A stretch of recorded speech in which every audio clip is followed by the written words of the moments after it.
Hi viewers, welcome back to Legend of Thriller.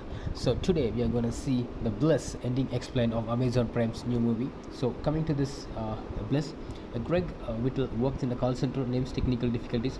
He is not invested in his job and spends time drawing sketches of distant places and figures that seem to be a figment of his imagination.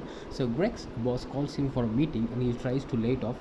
So eventually, his boss fires him, and in a bizarre accident, Greg ends up killing him. He hides the body and strays to a bar where he meets Isabel, who seems like the lady in his drawings, but it is shrouded in a free-spirited personality. And Isabel tells Greg that the world that live in actually a simulation and the people around them are fake. So Greg is visibly confused, but the idea of having a carefree deposition draws him closer to Isabel. So Isabel and Greg consume yellow crystals, a kind of drug that grants them the power to bend the laws of physics. So beaten by their new power, Greg and Isabel embrace on a free-spirited journey where they sideline the tensions of life and try to understand the meaning of existence. So, however, they are short on request number but still go ahead with their plan. As soon as Greg takes in the crystals through a strange metal device, he is transported to a laboratory where he is connected to a sort of visualized device. So, Isabel and Greg are scientists in this reality who experiments simulations to acknowledge their privileges by exploring difficult realities.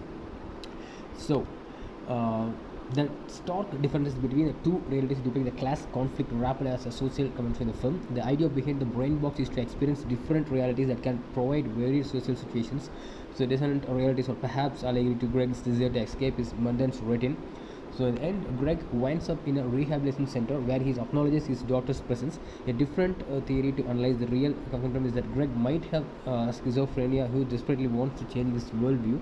He gets increasingly detached and tries to find a way out of the difficulties in his life.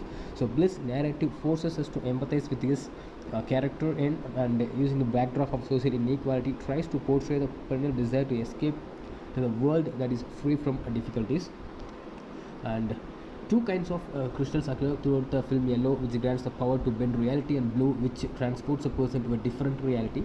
So the crystals draw a parallel to Greg's consumption of prescription drugs. As in opening scene, he negotiates with the pharmacy to allow him a refill. So Greg is introduced to the crystals by Isabel, and they consume them to enjoy moments of fun, bothering like that.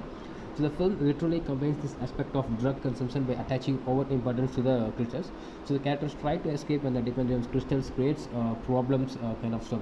So this can be perceived as a commentary of the film. The film dedicates quite some time to the lower strata of society where drugs are currently misused. Throughout this carefully crafted scientific narrative, Bliss comments on some important issues that make it an interesting watch. So even though the narrative overlaps different realities, one cannot ignore the underlying themes that explore human conscious limits. So the crystals are symbolic of the pleasures of intoxication and the associated dangers when it induces detachment from reality. So that's the thing, guys. Please share your valuable thoughts regarding this and subscribe our Legend of Trailer channel to get more updates like this, guys. Thank you.